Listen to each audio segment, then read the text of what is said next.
느헤미야 아마 읽고 오셨을 거예요. 그죠? 아멘.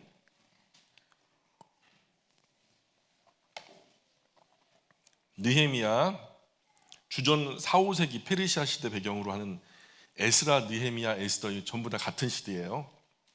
아주 약간 앞서거니 뒤서거니 하지만 에스라, 느헤미야, 에스더 연대로 봤을 때 구약에서 거의 마지막 사건들이죠.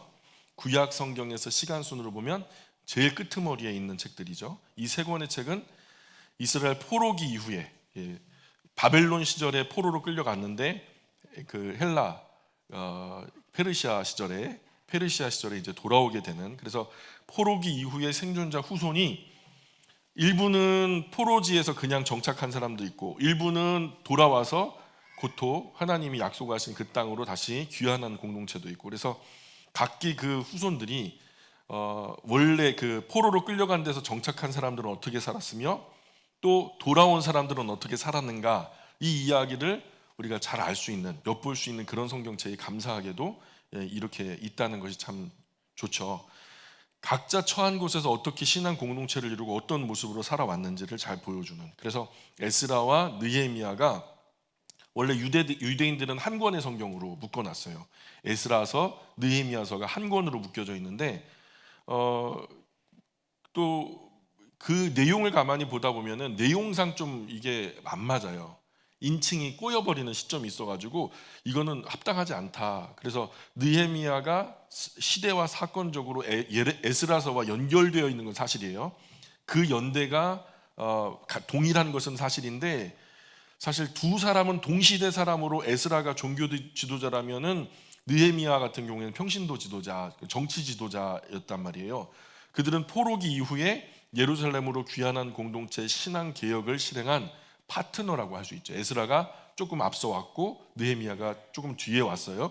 그래서 느헤미야는 페르시아의 아닥사스다 왕 제20년 주전 445년, 세계사 속에서 445년경에 성벽은 무너졌고 그 성문들은 불타버렸다는 소식을 듣고서 예루살렘의 보수를 위해서, 재건을 위해서 예루살렘 총독으로 자원냈던 사람이에요. 그래서 페르시아 왕의 술 맡은 관원장이라고 하는 고위직을 마다하고 고국의 어려움을 돕기 위해서 흔히 말하는 한직, 별로 인기 없는 고생만 하는 그런 한직으로 자원을 한 셈이죠. 그래서 느헤미야라고 하는 사람의 이름은 그 느헤미야, 야는 여호와를 말하잖아요. 여호와의 앞에 있는 느헤라는 그 부분에서는 바로 이제 위로라는 것이고, 뒤에는 여호와, 위로하시는 여호와 또는 여호와의 위로, 이렇게 번역할 수 있을 거예요. 그래서 느헤미야가 이제 성벽을 보수함으로써 이름의 의미대로 유대 백성에게, 귀환한 백성들은 지금 완전히 다, 지난 시간에 어떤 사건이 있었는지 기억나시죠? 에스라가 개혁을 했잖아요. 어떤 개혁을 했죠? 이방 여인들과 결혼한 사람들을 전부 다 불러가지고 막 이제 따지고, 결국에는 다 이방 여자들을 친정으로 돌려보내고, 그랬더니 이방 여자들의 그 친정에서 막 그냥 오빠들, 사촌들 할 것 없이 막 이방 나라들의 친정 그들이 일어나가지고 막 와가지고 막 두드려 부시고 애써 지은 거를, 그리고 막 잡아가고 죽이고 그랬던 사건이 있었죠. 그래서 완전히 막 초토화된 상황인 거죠.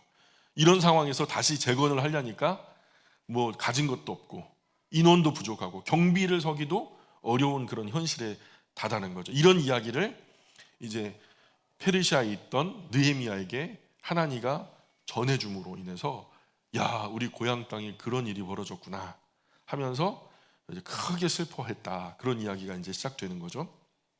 그래서 느헤미야는 직접 그 1인칭으로 된 회고록이 포함되어 있어요. 느헤미야 1장부터 7장까지 보면은 내가 1인칭으로 나와요. 마지막에 또 11장부터 13장까지가 그렇고, 그래서 에스라 느헤미야의 저자가 누구인지에 대해서는 의견이 너무 분분해요. 결론 짓기는 어렵지만 적어도 회고록 부분은 본인들이 기록한 것이 확실하다. 자, 그래서 오늘 본문을 따라가면서 우리가 함께 나누려고 합니다. 느헤미야 1장 1절 보세요. 같이 읽어볼게요. 느헤미야 1장 1절 시작. 하가랴의 아들 느헤미야의 말이라. 아닥사스다 왕 제20년 기슬르월에 내가 수산궁에 있는데, 느헤미야는 거기까지. 자, 느헤미야는 성벽 재건을 다루는 1장부터 7장까지 1장부터 7장까지 영적 개혁을 다루는 8장부터 13장까지. 그래서 1장부터 7장까지는 하드웨어적인 거, 성벽이나 뭐 성전 이런 재건을 물리적으로 이제 보수하는 것을 했다면 8장부터 13장까지는 소프트웨어적인 거, 보이지 않는 어떤 무형의 것들을 새롭게 개혁하고 바로잡는 일에 마음을 두었다는 거죠. 그래서 1장과 7장까지 한 부분으로 보시고, 그리고 8장부터 13장까지를 또 한 부분으로 보셔서 두 부분으로 나눠서 우리가 살펴볼 수 있어요. 자, 먼저 성벽 재건에 관한 부분이 1장부터 7장까지인데 이 부분은 전체가 느헤미야가 1인칭으로 쓴 회고록처럼 되어 있어요. 성벽이 완성되는 52일 동안의 외부적인 방해와 내부적인 방해, 그리고 여러 어려움들을 아주 구체적으로 다루고 있고요. 그 모든 것을 어려움이 있었지만 돌파해 나간 느헤미야의 리더십이 아주 탁월하게 보여지는 부분이죠. 그래서 4장 14절 볼까요? 느헤미야 4장 14절로 한번 내려와서 잠깐 볼게요. 4장 14절 같이 읽어봅니다. 시작. 내가 돌아본 후에 일어나서 귀족들과 민장들과 남은 백성에게 말하기를 너희는 그들을 두려워하지 말고 지극히 크고 두려우신 주를 기억하고 너희 형제와 자녀와 아내와 집을 위하여 싸우라 하였느니라. 아멘. 자, 산발랏, 도비야, 게셈으로 대표되는 외부 세력, 이 반대 세력들은 갖은 모반과 위협과 조롱과 협박과 심리적 정신적인 압박과 뇌물 거래와 음모와 술수와 사기저하와 유혹, 비난, 거짓된 소문과 속임수 등등 온갖 책략을 동원해서 성벽 보수를 방해하는 공작을 펼치죠. 하려고 하는 사람은 한 사람인데 한 그 목표인데 방해하는 사람은 사방에서 막 떼거지로 몰려들고 있어요. 그래서 이들을 대응하는 느헤미야의 대표적인 정책은 이것을 모든 방해를 꿰뚫는 유일한 느헤미야의 정책은 느헤미야 4장 9절에 나타나요. 느헤미야가 이 모든 방해를 어떻게 이겨냈느냐? 4장 9절 한번 읽어볼까요? 4장 9절 시작. 우리가 우리의 하나님께 기도하며 그들로 말미암아 파수꾼을 두어 주야로 방비하는데, 자, 한쪽으로는 기도하는 거예요. 하나님의 도우심을 구하면서 기도하고, 또 기도하고 아무것도 안 하는 게 아니라 기도하면서 마땅히 해야 할 일을 했단 말이에요. 그래서 기도와 현실적인 대안으로 실질적으로 일을 하는 것, 안 하면서 기도하는 게 아니라 하면서 기도하는. 그래서 하나님을 향한 신뢰가 몇 프로일까요? 하나님이 도와주실 거야 하는 신뢰가 100%, 그리고 인간적으로 내가 해야 할 최선의 노력 100%, 그렇게 하나님의 도우심을 구하는 의지함의 기도가 100%, 또 인간의 최선의 노력이 100%가 만나는 지점에서 역사가 벌어져요. 하나님께서 100% 의존하는 믿음과 인간의 책임감 100%, 즉 최선이 만나는 그 현실에 뿌리박은 그의 믿음은 21세기 살아가는 우리들에게 정말 좋은 믿음의 본이 된다고 저는 생각해요. 한국 교회가 기도 미신에 빠졌거든요. 거의 무속신앙이라고 봐도 좋아요. 비나이다 비나이다 하면서 기복주의가 뭐냐, 복 받을 일을 안 하면서 복을 비는 거예요. 복 받을 일을 하면 성경은 당연히 네가 복 달라고 말하지 않아도 하나님 복을 주신다고 되어 있어요. 이 복 받을 일을 하라는 거예요. 그럼 복이 된다고 그렇게 말씀을. 왜냐하면 만복의 근원이 하나님께 있기 때문에. 그래서 기복주의는 복 받을 일도 안 하는데 지성이면 감천이라고 무한히 빌고 빌다 보면 어떻게 하나님이 감동하셔서 복을 주지 않을까. 이건 기복주의라고 하고요. 내가 하나님께 복을 달라 기도하면서 복 받을 일을 함께 병행하는 그것을 바른 신앙이라고 하죠. 그러니까 세상의 기복주의와의 분기점을 우리가 잘 이해해야 돼요. 어쨌든 두 번째 8장부터 13장까지는 영적인 개혁인데 제사장 에스라와 함께 느헤미야의 개혁을 다루고 있어요. 개혁은 하나님의 말씀인 율법책을 그냥 단순하게 낭독하고 가르쳐요. 거기에 무슨 대단한 부흥 강사를 초청한다거나 막 불의 종, 말씀의 종, 뭐 신유의 은사, 뭐 이런 어떤 그 임파테이션 막 뭐 이런 엄청난 장풍의 역사 뭐 이런 거 안 하고요. 그냥 단순히 율법책을 낭독하고 가르치는 거예요. 그래서 백성들은 첫 번째로 언약을 새롭게 했어요. 그 언약이 바로 우리의 언약입니다라고 이 언약이 전에는 누구 것인지 몰랐어. 그런데 이제는 이 언약이 하나님과 우리의 약속이 바로 나의 것입니다라고 받아들이는 언약의 갱신과 더불어서 두 번째로 율법의 말씀을 따라서 과거 우리 앞선 사람들이 실수했던 것처럼 이제는 이방 여인들과 통혼하지 않겠습니다 라는 그런 얘기와 더불어서 세 번째, 안식일과 안식년을 지키기로 합니다. 그래서 하나님 안에서 주어진 그 계명이죠. 그리고 네 번째, 성전세를 내고 또 제단에 사용될 나무를 바치고, 그래서 성전이 가동될 수 있도록 하고, 다섯 번째로 성전에서 일하는 제사장과 레위인을 후원하기로 다짐하고 헌신하는 거죠. 그래서 이들이 관심이 없었어요. 성전에 그 예배도 안 드리고 못 드리고, 그러니까 제사장 레위인들이 재물을 가져와야 그것으로 먹고 사는, 일부로 먹고 사는데, 그러니까 레위인도 제사장들도 먹고 살 길이 막막하고, 이런 모든 시스템, 거룩한 시스템이 회복되는 것에 대해서 영적인 개혁이 단행되는 것이 8장부터 13장까지의 내용이에요. 그래서 느헤미야는 총독 생활 12년을 마치고 바벨론으로 돌아갔다가 두 번째 임기를 수행하기 위해서 주전 433년에 다시 예루살렘으로 돌아왔어요.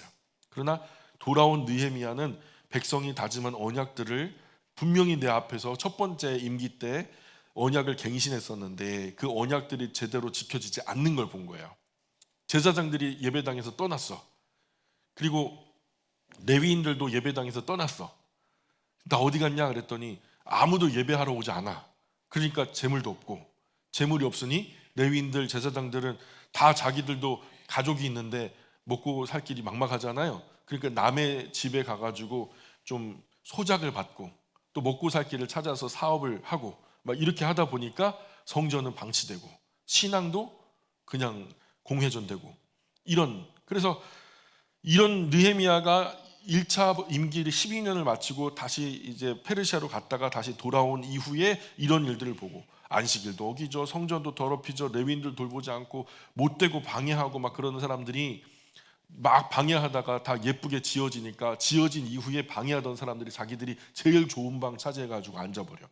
막 이런 것들을 보면서 느헤미야가 막 호통을 치고 그들의 집기를 다 성전 마당에다 끄집어가지고 팽개쳐버리고 막 개혁하는 것들. 그래서 이방 여인들과 막 통혼도 하고 막 이런 모습들. 그래서 다시 느헤미야가 재개혁을 해요. 1차 임기 끝나고 2차로 통혼을 파기하게 하고 민족의 단일성을 보존하고 제사장 레위인들 반열을 다시 세워서 정비하고, 그리고 다시 예배를 회복하고 안식일 성수하는 것, 개혁하는 모습으로 느헤미야는 마지막으로 이제 끝이 나는 거예요. 이 영적인 개혁을 끝으로 느헤미야 이야기는 끝나는데, 느헤미야를 통해서 우리가 얻는 교훈은 앞서 5가지죠. 첫 번째는 우리 약속이 나의 약속으로 받아들이는 거예요. 언약의 하나님의 말씀 또는 언약의 그 영원성이라는 게 있어요. 아브라함이 하신 약속이 오늘 우리의 약속이기도 하죠. 그리고 이 약속은 영원히 파기되지 않고 지속적인 거예요. 그래서 언약의 영원성. 근데 그때 당시 아브라함에게 했던 약속이 또한 그 믿음으로 사는 저와 여러분에게도 유효한 약속이잖아요. 그래서 언약의 복수성, 복수성, 언약의 영원성, 언약의 복수성 기억하셔야 돼요. 그리고 이 언약의 갱신. 그래서 첫 번째로 느헤미야가 이 8장부터 13장까지 기억하는 가운데 언약을 갱신하여 또 다시 재갱신을 해요. 이 언약이 너희 거야. 확실히 내 것으로 받아야 돼. 그리고 말씀의 중요성. 그리고 세 번째로 기도의 중요성. 네 번째로 리더십의 중요성. 다섯 번째로 예배 회복의 중요성. 이런 것을 강조하고 있고, 이 외에도 많은 영적인 원리를 우리에게 가르쳐주는 책이 느헤미야서라고 하는 책인데요. 느헤미야의 개인적인 리더십을 통해서 배울 점도 참 많아요. 오늘날 기독교 안에, 개혁교회 안에 지도자들이 참 많이 무리를 일으키고 있는데, 이 느헤미야라고 하는 사람의 리더십만 공부해도 우리가 세상으로부터 욕먹지는 않을 거다라는 생각이 들어요. 어쨌든 느헤미야의 마지막 장은요, 귀환한 이스라엘 공동체의 초라한 모습과 그들의 거듭되는 영적인 실패를 보여준 느헤미야 13장 한번 볼까요? 13장 29절. 느헤미야 13장 29절, 30절, 31절 같이 읽어볼게요. 시작. 내 하나님이여, 그들이 제사장의 직분을 더럽히고 제사장의 직분과 레위 사람에 대한 언약을 어겼사오니 그들을 기억하옵소서. 내가 이와 같이 그들에게 이방 사람을 떠나게 하여 그들을 깨끗하게 하고 또 제사장과 레위 사람을 반열을 세워 각각 자기의 일을 맡게 하고 또 정한 기한에 나무와 처음 익은 것을 드리게 하였사오니 내 하나님이여 나를 기억하사 복을 주옵소서. 느헤미야의 기도는 기복주의가 아니죠. 이거는 하나님께서 말씀 가운데 약속하신 복을 얻는 자의 모습이에요. 그래서 복이 있는 사람은 하는 것처럼 그 하나님께서 복이 있는 사람의 길을 걷기 때문에 복이 올 수밖에 없는, 하나님 앞에서 느헤미야 개인은 신실한 사람이었죠. 그러나 포로기 이후에 귀환한 공동체는 하나님 앞에서 그렇게 신실하지 못했거든요.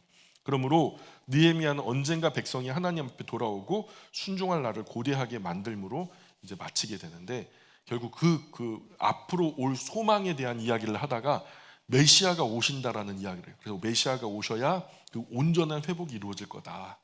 그래서 이런 의미에서 느헤미야는 메시아의 그림자이고 율법의 모든 요구를 완성시키실 메시아를 고대하게 만드는 책이기도 하고, 느헤미야서를 묵상하면서 각자의 삶에 적용될 점들이 많이 있어요. 참 찾아보시길 바랍니다. 자, 지난 시간의 이야기를 잠깐 가지고 올게요.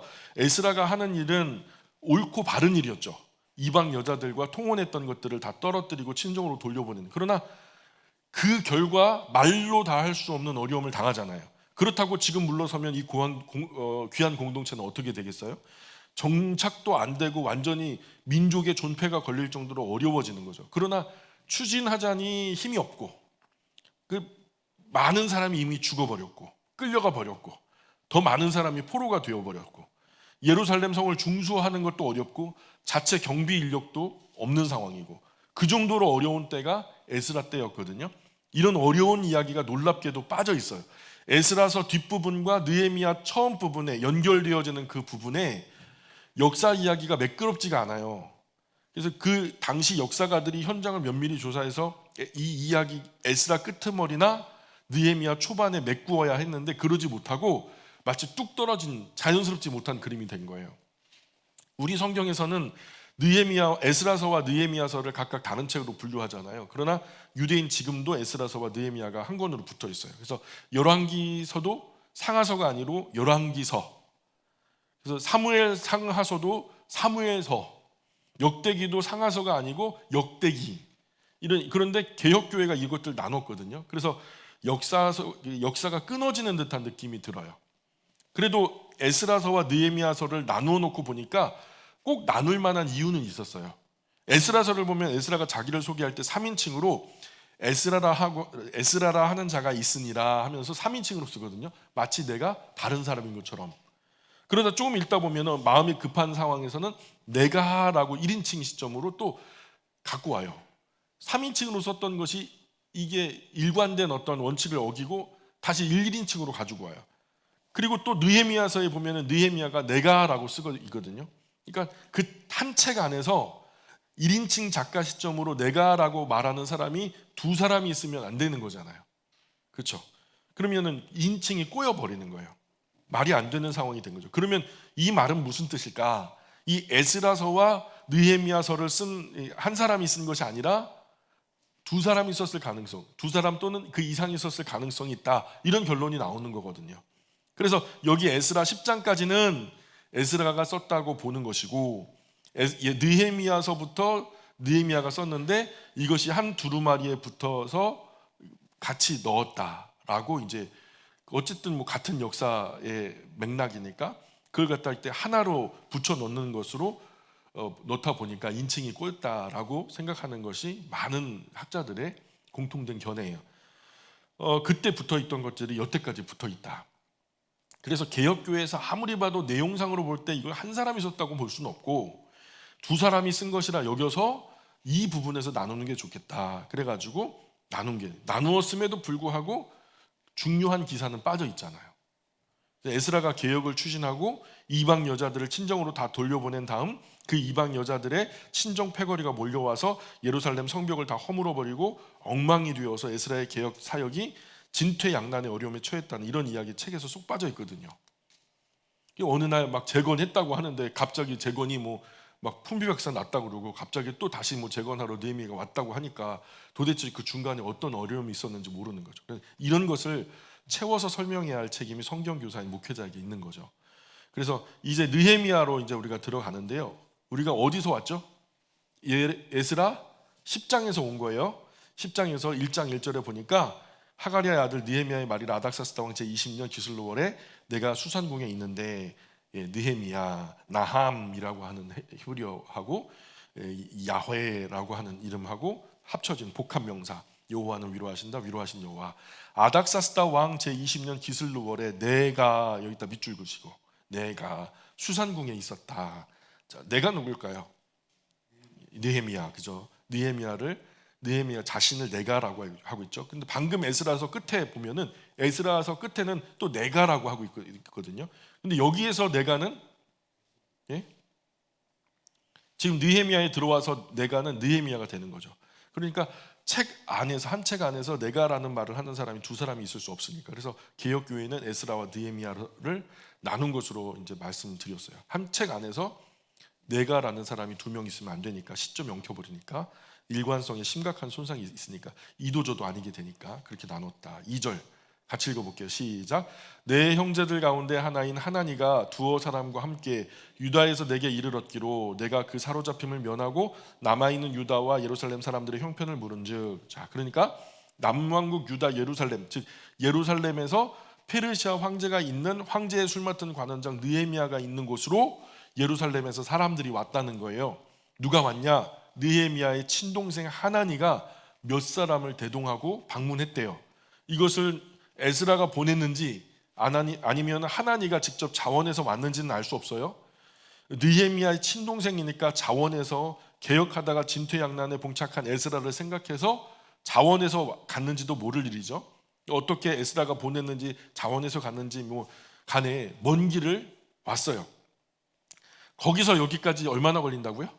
4개월, 만 4개월. 에스라 초반에 나왔던 얘기예요.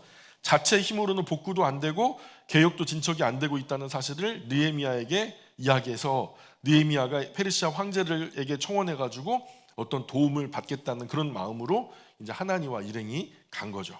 내가 그 사로잡힘을 면하고 남아 있는 유다와 예루살렘 사람들의 형편을 물은즉. 그래서 내가 누구라고요?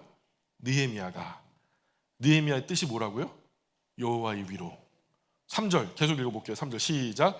그들이 내게 이르되 사로잡힘을 면하고 남아있는 자들이 그 지방 거기에서 큰 환난을 당하고 능욕을 받으며 예루살렘 성은 허물어지고 성문들은 불탔다 하는지라.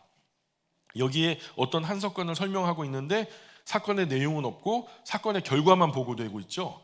막 예루살렘 성은 환난을 당했다, 능욕을 받았다, 예루살렘은 허물어졌다, 성문들은 불탔다, 이 결과잖아요, 그죠? 근데 왜 이렇게 됐는지에 대한 내용은 알 수 없어요. 결과는 알겠는데 원인은 알 수가 없어요. 그래서 우리는 알죠. 우리는 원인이 뭔지 알잖아요. 이방 여자를 다 친정으로 돌려보낸 거죠. 그랬더니 이방 여자들의 친정 나라 패거리들이 몰려와서 이런 만행을 저질렀죠. 자, 그런데 4절에 내가 이 말을 듣고 앉아 울고 수일 동안 슬퍼하며 하늘의 하나님 앞에 금식하며 기도하여. 자, 내가는 느헤미야죠. 사실 느헤미야는 바벨론 포로 중에 태어난 사람이에요. 그러니까 이 말은 뭐냐면 예루살렘을 본 적이 없어요. 예루살렘을 본 적이 없는 느헤미야가 예루살렘이 그렇게 어려움을 당했다는 이야기를 듣고 가보지도 못한 그 예루살렘에 대해서 크게 울면서 수일 동안 슬퍼했다는 거예요. 바벨론 포로 기간 동안 이런 경건한 신앙의 사람들이 있었다는 거예요. 경건한 유대인 가정에서 태어나서 자녀에게 신앙과 죄송합니다.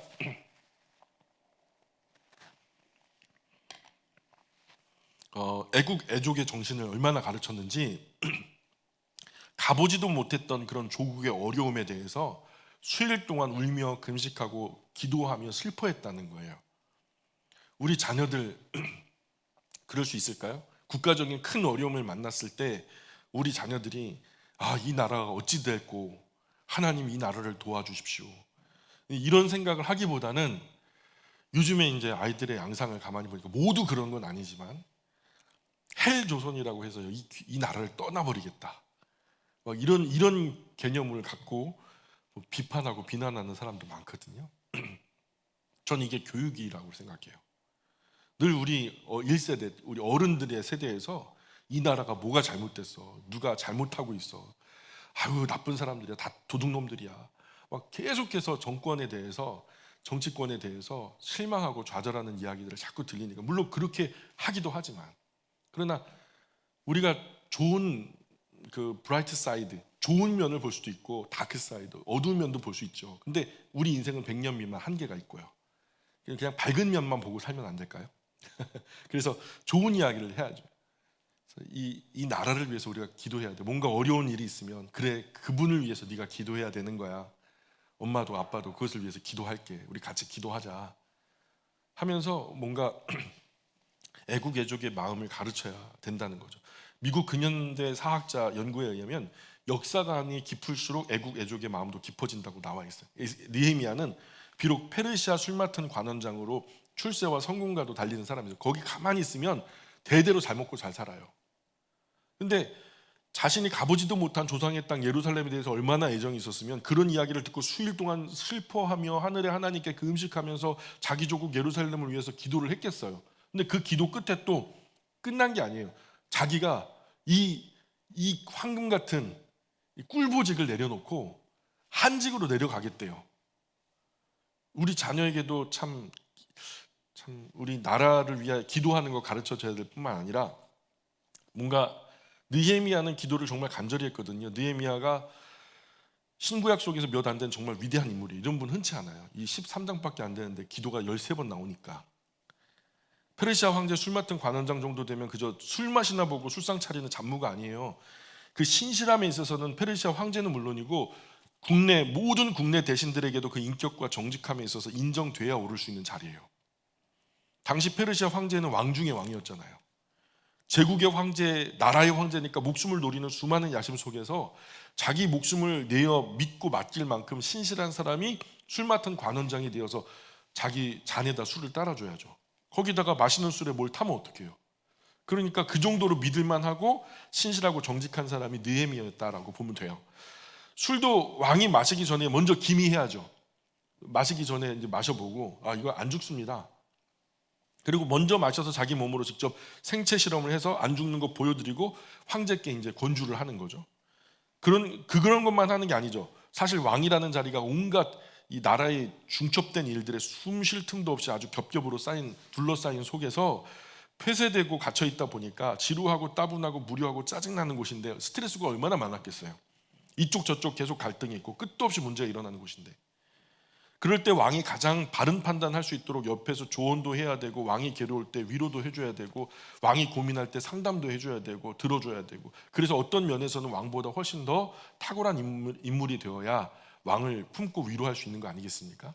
그러니까 대통령도 사실 대단해야 되지만 옆에서 섬기는 대통령의 비서실도 참 똑똑해야 되거든요. 어쨌든 이 충성도야말로 그냥 자타가 공인하는 거죠. 그 투명성에 대해서 다 인정하는 거예요. 말 그대로 멸사봉공의 정신이 투철한 사람인데, 그러니까 느헤미야가 얼마나 위대한 인물이었을까 가만히 생각해 봐야 되는 거죠. 느헤미야서가 짤막한 책이지만 가만히 읽어보면은 느헤미야의 신앙과 인격, 인품, 덕망 충분히 엿볼 수 있어요. 에스라서와 느헤미야서를 보면은 바벨론 포로 이후에 이제 신실한 인물들이 더 나타나는데, 포로 이전에는 선지자가 와가지고 책망을 하잖아요. 하나님이 이렇게 말씀하신 너희들 왜 이렇게 하냐라고 책망을 할 때 선지자를 때려 죽여버렸어요. 근데 포로 이후에는요, 선지자가 하고 책망하면 숙연하게 들어요. 달게 듣고, 때로는 회개하는 장면도 포로 이후에는 볼 수 있는 장면이에요. 역사를 볼 때 한 걸음 좀 물러나서 전체적인 시각으로 보면은 이 바벨론 포로 사건 전과 후가 어떻게 달라졌는지를 우리가 볼 수 있어야 돼요. 아무튼 느헤미야는 이스라엘 전 역사를 통해서 만나기 어려울 만큼 위대한 사람이었다는 거. 그래서 느헤미야는 일단 왕의 신임과 총애가 두터워서 페르시아에서 안정된 지위에 있었고요. 술 맡은 관원장 자리, 시험으로 오를 수 없는 자리라고 말씀드렸죠. 공개 채용될 수 있는 자리도 아니고, 시험 쳐서 될 일도 아니고, 빽이 있다고 돈이 있다고 또 특별한 재주가 있다고 얻을 수 있는 그런 자리도 아니고, 철저하게 인격적으로 존재적으로 인생에 적지 않은 시간을 통해서 충분히 검증된 사람만 앉을 수 있는 자리. 그리스도인도 느헤미야처럼 이런 사명감으로 일했으면 좋겠어요. 누구든 그리스도인으로서 나를 선택하는 사람들에게는 주저함 없는, 아무도 그리스도인이 될 수 없을 것 같은 그런 인격적으로 충분히 검증되어서 그리스도인이 앞에서 뭘 한다고 하면 세상도 다 잠잠해질 수 있는 그런 공신력 있는 사람, 그런 덕막 있고 인격적이고 신실한 인품의 그리스도인들이 우리 영광 가족 모두가 되었으면 좋겠어요. 저 사람한테 맡기면 걱정할 게 없어. 돌아볼 필요가 없다. 뭐 떼어먹거나 뭐 잘못하거나 그런 거 생각도 하지 마라. 저 사람은 그냥 죽으면 죽을지 그럴 사람 아니야. 보증 수표야. 그럴 만한 사람이 우리 영광 가족, 우리 영광의 어머니 아버지들 다 되셨으면 좋겠어요. 어쨌든 정말 왕이 충분히 믿을 만한 사람, 그리고 왕 주변 왕을 정말 아끼는 사람, 왕의 곁에 두어도 괜찮겠다 인정한 사람을 천거했을 텐데, 아마도 이 느헤미야가 누구에 의해서 천거받았을까요? 추천받았을까요? 느헤미야는 아마 에스더의 추천이 있었을 거예요. 에스더 우리 사건 봤죠? 에스더 사건 이후로 계속 연결되는 거예요. 에스더의 영향력과 더불어서 유대인의 영향력이 엄청나게 커졌던 시절이잖아요. 그래서 에스더의 아들격이었던 아닥사스다 왕의 술 맡은 관원장으로 추천됐을 가능성이 크다.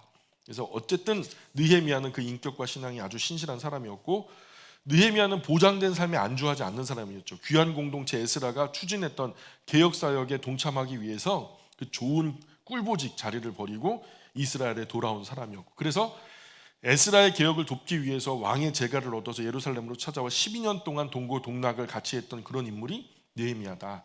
느헤미야는 인품과 신앙, 지도력, 덕망 모든 면에서 지도자가 갖춰야 될 높은 덕목을 고루 갖춘 그런 인물이었죠. 특히 일반 지도자가 아니고 신앙을 가진 하나님을 공경하는 사람으로, 이런 사람이 하겠다 할 정도로 모델이 될 만한 그런 탁월한 인품의 소유자가 느헤미야였다는 거. 자, 2장으로 건너가 볼게요. 2장 1절로 3절까지 한번 읽어볼게요. 자, 이제 거의 빨리 제가 진행하고 있으니까 금방 진행될 거예요. 자, 2장 1절로 3절 시작. 아닥사스다 왕 제20년 니사월에 왕 앞에 포도주가 있기로 내가 그 포도주를 왕에게 드렸는데, 이전에는 내가 왕 앞에서 수심이 없었더니 왕이 내게 이르시되 네가 병이 없거늘 어찌하여 얼굴에 수심이 있느냐, 이는 필연 네 마음에 근심이 있음이로다 하더라. 그때에 내가 크게 두려워하여 왕께 대답하되 왕은 만세수를 하옵소서. 내 조상들의 묘실에 있는 성읍이 이제까지 황폐하고 성문이 불탔사오니 내가 어찌 얼굴에 수심이 없사오리까 하니. 자, 느헤미야라는 사람이 예루살렘의 정황을 들은 후에 얼마나 슬퍼하고 고민했겠어요? 얼마나 기도하고 금식했는지 얼굴에 그 초췌함, 수척함이 다 다른 사람들에게도 보일 정도였다는 거예요. 그래서 왕이 느헤미야를 척 보자마자 알아차릴 정도로, 걱정할 정도로 수척한 얼굴을 가지고 나왔다는 거죠. 어쩌면 왕에게 대해서 뭔가 흑심을 품고 있는 건 아닌가 의심이 갈 정도로. 그러니까 지금 느헤미야가 덜컥 두려워하잖아요. 왜냐하면 사람 얼굴은 참 속이기가 어렵거든요. 감정이 그대로 얼굴에 묻어나니까. 그래서 저놈이 나를 암살하려고 하나? 포도주를 따라주는데 수심이 가득하니까 너 얼굴이 왜 그래? 하면서 잔을 들어 올리다가 내려놓는 거죠. 뭔가 있다 하면서. 그리고서는 이런 장면을 보니까 느헤미야가 버뜩 생각이 들어온 거죠. 이거 내가 큰 실수를 했구나. 그러면서 이제 그저 왕이 염려하는 그 처음 부분을 건드리는 거죠. 왕이여 만세수하옵소서. 이게 뭔 말이에요? 그냥 만년 동안 그냥 건강하게 사십시오. 그럴 의도가 전혀 없습니다. 그거 아니에요. 왕이시여 그런 얘기 아닙니다. 뭐 암살하거나 그런 거 아닙니다. 근심의 이유가 그런 불손한 이유가 아닙니다 하면서 근심의 이유를 밝히는데, 제 10조의 묘실이 있는 성읍이 황무하고 성문이 불에 탔다고 합니다. 이 묘실이 있는 성읍이라 하니까 황제는 큰 문제는 아닌가 보다. 조그만 동네에 자기 조상들 묻은 그 선산이 있는 그런 어떤 동네에 대한 이야기인가 보다. 성문이 불탔다고 하니까 페르시아 황제에게 성문 하나는, 그 묘실이 있는 어떤 성읍 정도는 사실 그 별거 아니거든요. 큰 문제 아닌데 느헤미야에게는 큰 문제일 수 있으니까. 그래서 4절에 보니까 같이 읽어봅니다. 시작. 왕이 내게 이르시되 그러면 네가 무엇을 원하느냐 하시기로 내가 곧 하늘의 하나님께 묵도하고. 왕은 도와줄 마음이 있죠. 언제나 느헤미야 같은 나의 생명을 믿고 맡기고, 내가 술을 많이 먹어서 막 흐트러졌을 때도 나를 끝까지 추스러서 다른 대외적인 이미지부터 시작해서 나의 생명까지도 보호해 줄 만한, 믿을 만한 사람이 느헤미야니까.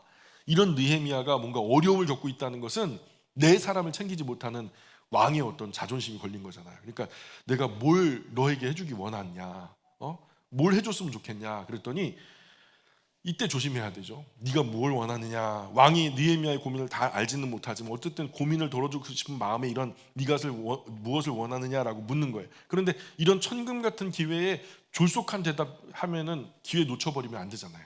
그래서 크게 두려워하면서 뭐 했대요? 하늘의 하나님께 묵도했다. 묵도, 소리 없는 기도. 지금 왕이 하문을 한 거예요. 그럼 신하로서 그 큰 황제 앞에서 말 더듬거나 뭐 이렇게 버벅거리거나 좀 이 딜레이 되면 안 돼요. 바로 응답이 나와. 그 짬 시간, 잠깐의 시간에 하나님께 묵도, 하나님 도와주세요. 뭐 이렇게 했겠죠. 아주 짧은 기도를 왕이 질문했고 신한 느헤미야가 대답해야 되는데 그 질문하고 대답하는 사이에 무슨 시간이 있었겠어요? 그런 시간에도 하늘의 하나님께 도움을 구하는 그런 묵도를 하며 대답을 준비했다는 거예요. 이런 것을 두고 느헤미야가 참 신중한 사람이다라는 거예요. 5절 보세요. 5절 시작.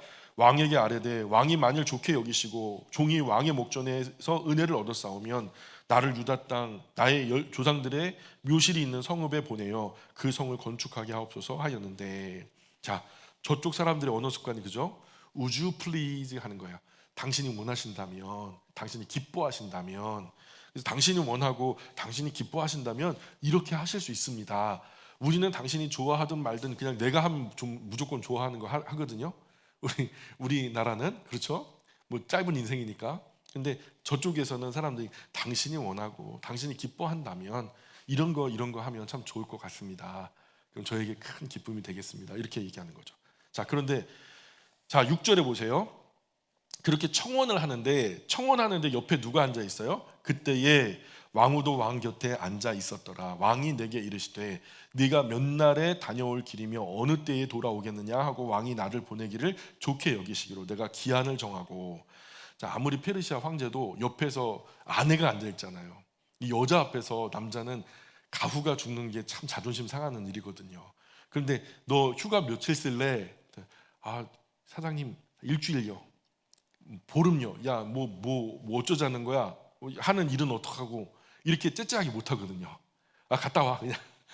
뭔가 통 크고 뭐 멋진 모습 보여주려고 째째하게 흥정하지 못하죠. 그래서 남자는 여자 옆에 있으면 째째하지 못하죠. 안 된다 못한다 하기가 어려우니까. 참 그 상황 자체도 이 시츄에이션 이 자체도 참 부탁하기 좋은 환경이에요. 이런 것도 하나님이 저는 조성하셨다고 봐요. 그래서 기한을 얘기하는 거 보니까 보내주기는 보내줄 마음이 있는 거죠. 느헤미야가 황제께 휴가계를 써내는데 그래 얼마나 갔다 오려고 하고 휴가계를 써냈는데 12일이 아니라 12년을 써낸 거예요. 12년 동안 휴가를 가겠대. 아니 보통 1, 2년이면은 오케이 안식년이라 치고 그렇게 하겠는데 12년을 써낸 거예요. 술 맡은 관원장이 왕의 술을 책임진다는 것은 왕의 목숨이 담보되는 중차대한 사명인데 거기에 12년 자리를 비우겠다는 말은 그만두겠단 말이잖아요. 영 돌아올 생각이 없다는 말 비슷한 말인데, 그러나 황제는 곁에 누가 있어요? 아내가 있잖아요. 또 그거 가지고 또 조잔하게 또 째째하게 따지질 못해요. 에이 그냥 뭐 느헤미야 12년 하면 너무하잖아. 거기 좀 한 반만 줄이면 안 될까? 이렇게 못하잖아요. 아내가 옆에 없었다면 당장 나왔을 거예요. 너 말이라고 해. 그거 말이야 그거 하면서 막 야단쳤을 텐데 아내가 있으니까 옆에 아내 앉혀놓고 황제 그런 말 못하죠. 그래서 결국 그렇게 12년 휴가 그렇게 갔다 와. 따질 거 그냥 갔다 와. 그리고선 휴가를 갔는데 저는 제일 궁금한 게 유급 휴가였을까요? 무급 휴가였을까요? 아마도 잘은 모르지만 페르시아 아닥사스 황제가 그렇게 째째하게 무급으로 하진 않았을 것 같다. 워낙 그릇이 클 뿐더러 통이 큰 사람이었던 것 같아요. 7절에 보니까 계속 읽어볼게요. 7절 시작. 내가 또 왕에게 아뢰되 왕이 만일 좋게 여기시거든 강 서쪽 총독들에게 내리시는 조서를 내게 주사 그들이 나를 용납하여 유다에 들어가기까지 통과하게 하시고. 아멘. 비자도 프리패스, 뭔 경계를 넘어갈 때마다 아닥사스다 왕에게 다 보고가 돼야 돼요. 뭐가 모반하거나 뭐 반역하거나 이런 어떤 문제가 있을 수 있으니까. 그래서 그 국경을 넘어갈 때마다 뭐 굉장히 그 통관이 까다로운데 그런 것 하나도 없이 그냥 통과 비자 프리패스. 뒤에 보니까 요구하는 게 한두 가지가 아니에요. 느헤미야가 차분해요. 근데 되게 뻔뻔하거든요. 당당해요. 쭉 써냈지만 페르시아 황제가 느헤미야를 특별히 총애하기도 하고 또 왕후도 곁에 있고 하니까 다 허락해요. 그래서 느헤미야가 예루살렘으로 오는데 거리가 만 4개월이잖아요. 느헤미야 사유재산 다 가지고 오고요. 그리고 거기에 보면은 왕도 기부금을 내고요. 왕이 내니까 옆에서 7 지혜자들도 당연히 냈겠죠. 그리고 그 가까이 있는 여러 장관들도 다 이제 십시일반했겠죠. 다 같이 느헤미야가 오는 길에 정성도 모으고 마음도 모으고 헌금을 다 한 거예요. 에스라가 올 때도 그랬잖아요. 느헤미야가 올 때도 그렇게 사랑을 받으면서 아름다운 뒷모습으로 떠나오게 되는데, 거기에 또 에스라는 구하지 못했던 거, 창피해서 구하지 못했던 거 느헤미야는 구할 수 있죠. 뭐죠? 군대, 수행원, 경비병, 군사 한무대기를 갖다 데리고 와요. 근데 에스라는 그것을 하나님이 보호하신다, 이 가르침 때문에 내가 부끄러워서 그걸 구하지 못했다. 그러니 하나님, 우리가 가는 동안에 그런 어려움을 만나더라도 이겨낼 수 있는 힘을 달라고 기도하고 3일 동안 금식하고 와서 그런 일이 없었던 게 아니라 실제로 있었고 하나님이 그것을 잘 이겨내게 하셨다. 그렇게 고백하잖아요. 에스라에는. 느헤미야도 근데 그렇게 했는데, 느헤미야는 그렇게 가르친 적이 없거든요. 자기는 정정당당하게 군사를 좀 이렇게 요구할 수 있는 권한이 있어요. 그래갖고 수행원, 경비병, 군사 한 부대를 거느리고 온 거죠. 그래서 느헤미야가 그렇게 예루살렘으로 막 그냥 전열이 가다듬은 막 훈련된 병사들 수백 수천이 막 같이 왔다는 말이죠. 그러면 어땠을까요? 이렇게 예루살렘에 그 느헤미야가 거느린 군대가 도착했을 때 진퇴양난에 봉착해서 실에 젖어 있던 에스라와 그 첫 번째 이제 포로 귀환했던 이 사람들, 얼마나 큰 위로가 됐을까? 느헤미야가 이렇게 예루살렘에 도착한 것만으로도 그 이름처럼 여호와의 위로가 되죠. 위로하시는 여호와의 손길, 그게 바로 이제 느헤미야 자체였어요. 누구를 위로하시는가요? 위로와 격려가 필요한 에스라와 시리에 젖어 있던 귀한 백성들. 느헤미야가 이렇게 온 것은 정말 큰 위로가 되었을 거다. 그래서 느헤미야는 그 먼 길을 달려오자마자 아직 여독이 있어요. 만 4개월을 말 타고 뭐 어떻게 하고 여행하면서 한지 노지 자면서 왔잖아요. 그러니까 얼마나 피곤하겠어요. 근데 그 먼 길 달려오자마자 쉴 겨를 없이 그냥 일을 시작해요. 여독이 풀리지도 않았는데 밤에 수행원 한두 사람 대동해가지고 말 타고 순찰을 해요. 성이 얼마나 무너졌는지 현장 답사를 하던 도중에 일을 두고는 도저히 쉬지 못하니까 얼마나 처참하게 무너지는지 그 현장 상황을 좀 알고 싶어서 느헤미야가 말을 타고 순찰을 하는데 말이 지나가지 못할 만큼 무너진 곳이 있더라는 거예요. 그래서 걸어서 그걸 또 말에서 내려서 걸어서 무너진 것을 다 돌아보고는, 그리고는 부역의 획을 긋죠. 그리고 자기 집 가까운 데서부터 A 지점부터 B 지점까지는 우리 김씨 일가가 하는 걸로, 그 다음에 B 지점부터 C 지점까지는 송씨 일가가 하는 걸로, 그리고 C 지점부터 D 지점까지는 서씨 일가가 하는 걸로, 그 다음에 D 지점부터 E 지점까지는 우리 정씨 일가가 하는 걸로 했고 다 분배를 한단 말입니다.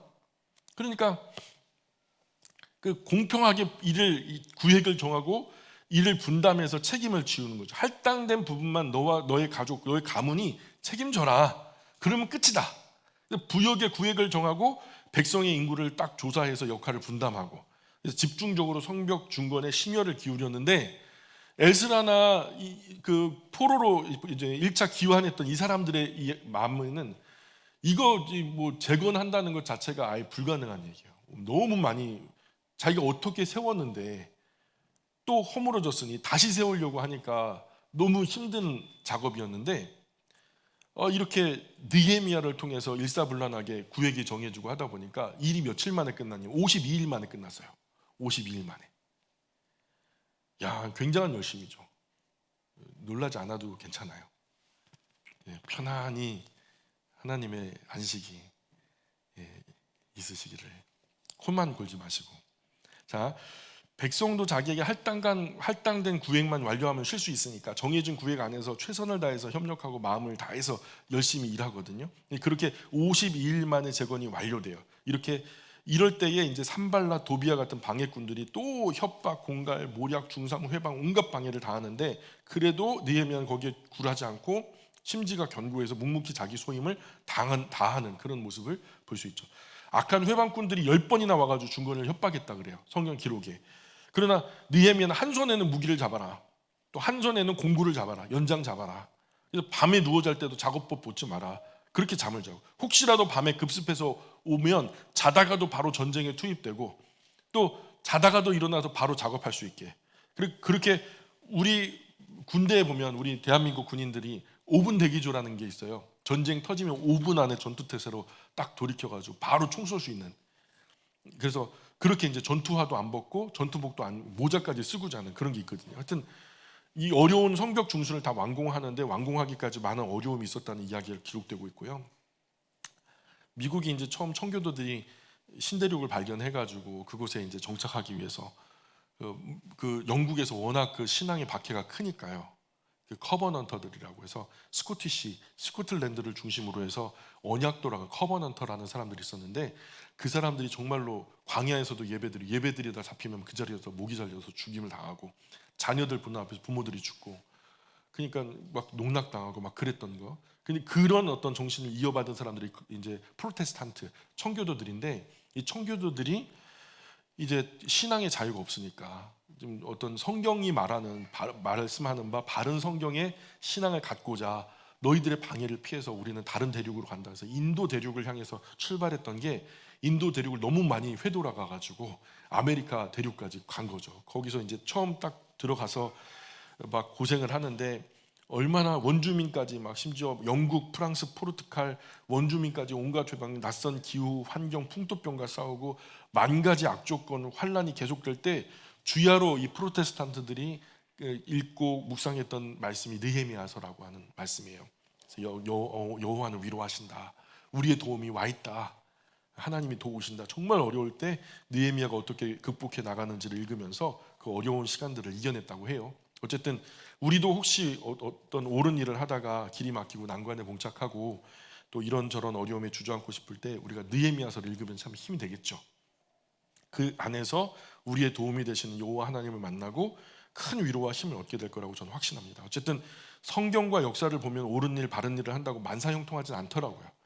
옳은 일, 바른 일을 하는데도 꼭 어려움이 있고 큰 슬픈 일들이 있을 수 있어요. 오히려 바른 일, 옳은 일 앞에 더 많은 어려움과 슬픈 일들이 생기더라고요. 그래도 선한 일, 옳은 길을 하는 것을 멈추지 않고 하나님을 신뢰함으로 끝까지 우직하게 나아간다면 결국 하나님이 준비하신 아름다운 열매를 걷게 될 거라고 저는 믿습니다. 조금 어렵다고 포기해버리고 힘들다고 낙심해버리고 누구 회방한다고 피해버리고 그러면 일 못하죠. 어렵고 힘들고 까다롭고 회방이 있고 하나님의 뜻이 아니어서 이런 회방이 있는 것이 아니라 오히려 하나님의 뜻이기 때문에 악한 세상과 마귀가 더 회방할 수 있다. 그러니 어쩌면 조금 어려움 닥친다고 하나님 뜻이 아닌가 보다 그러면 안 되는 거죠. 자꾸 옆 사람, 다른 가족, 다른 교회 비교하면서 아이고 그 봐 우리는 때가 아직 안 된 거야 이렇게 하지 마시고 비교는 상대를 비참하게 하거나 교만하게 한다고. 하나님의 뜻이기 때문에 세상은 반대하는 수가 있다. 그런 걸 넘어서지 못하면 우리 일생은 정말 평범 이하로 떨어져 버리는 거죠. 힘들고 어렵다고 피하고 낙심하고 돌아서 버리면 하나님께서 기뻐하시는 삶을 살지 못하는 거죠. 그래서 이제 8장부터 우리가 이제 영적인 개혁이 단행되는데 우리 8장부터는 우리 다음 시간에 계속해서 나누도록 하겠습니다. 8장부터 다음 시간에 계속해서 말씀 나누겠습니다.